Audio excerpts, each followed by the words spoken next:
Hi everyone, it's Casey Washington and it is May, and May is actually Mental Health Awareness Month.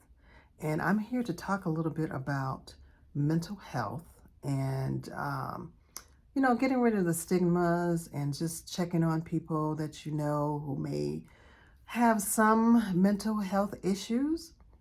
Did you know that the percent of people over 50 that have some type of mental health issue is probably only about 15%?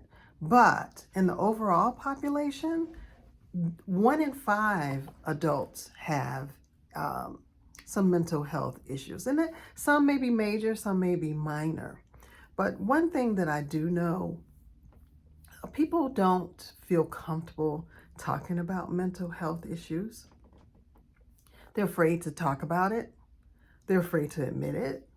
And, there's a stigma sometimes that comes with it. So that's probably why some people don't talk about their own mental health issues. And so a lot of times people will fake it until they make it, so to speak. You're wishing it away. You may be praying it away.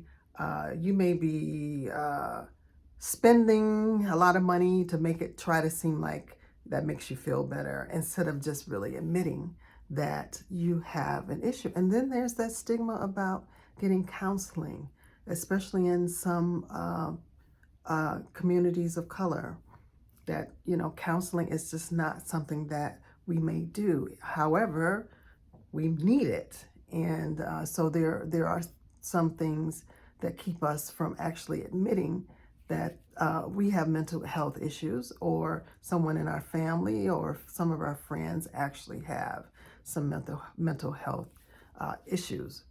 It's important, though, that you ask questions. So if you have someone in your immediate circle, whether it's at work, whether it's your family, it's some friends that you know are struggling, because there are signs that they may be struggling, if you know that they're struggling. So the National Institute of Mental Health has some words to help you remember what you should do if you think someone is having some mental health issues. And the first one is to ask questions. Ask them what's going on. Ask them how they're feeling.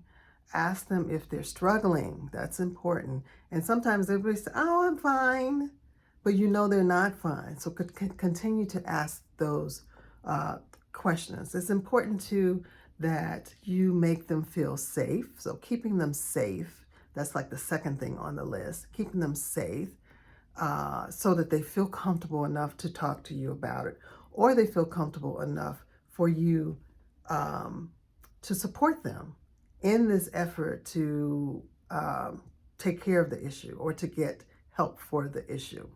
The third thing is to be there. Sometimes people just need someone to be there, and so they don't have to go out and search for someone to be there. Just say, "I'm here. I'm here if you need me. I'm here whether you need me or not. I'm here whether you say you don't need me. I'm here." That's important. People want to hear that. I am here for you. I'm here to help you.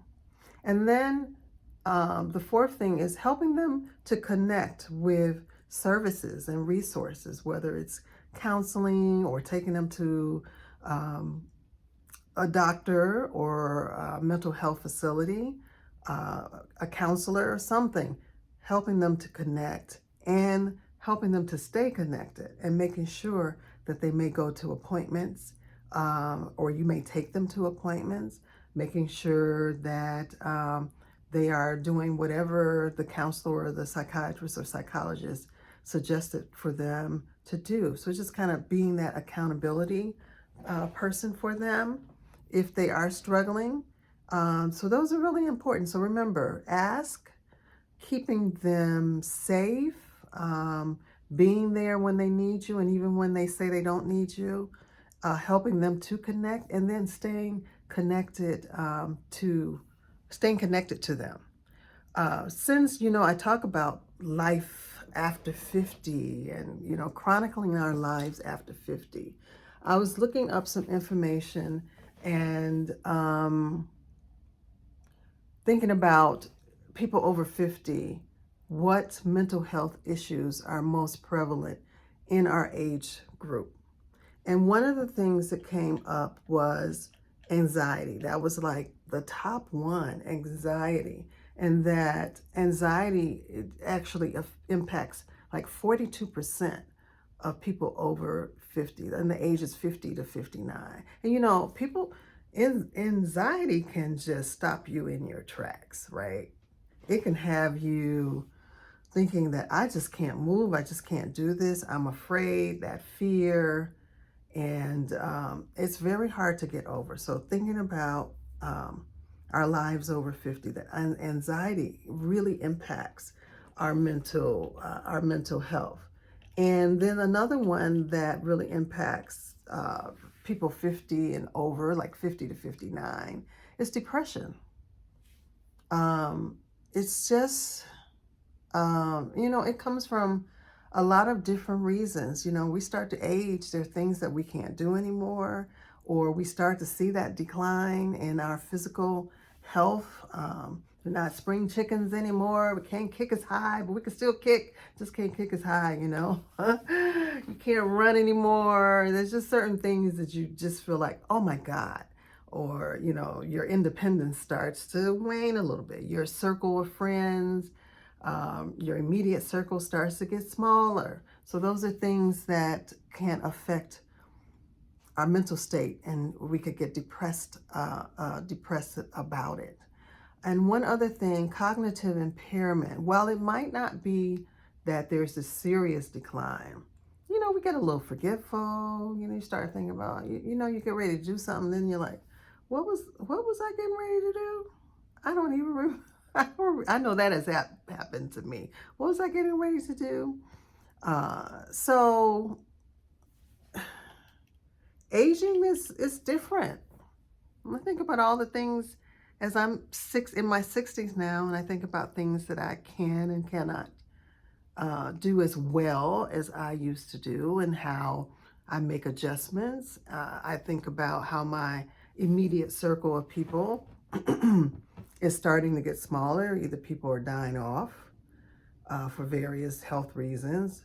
I've had a couple of friends who were depressed and ended their possibly ended their lives. Don't actually know the real reason, but I know they were very depressed. Also, people, cancer and strokes and things. So I'm seeing people that I know in my age group starting to die off, and that's depressing, right? Just being real, that is depressing. Anxiety, I don't have anxiety as much as some people may. I don't let things just stop me in my tracks. But cognitive awareness, of course, you get a little forgetful. And then some people, you know, they're starting to be diagnosed with dementia, even at the ages of 50. So just taking care of your health. But anyway, we're back to mental health. Back to mental health, I just want people to be aware that there are resources out here for you.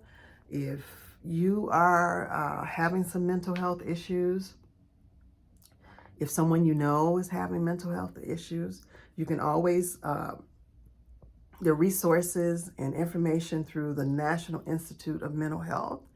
You can go on their website. They have a variety of resources and information. If you reach out to your primary care physicians, sometimes your health insurance will cover counseling. So start being aware and taking care of yourself.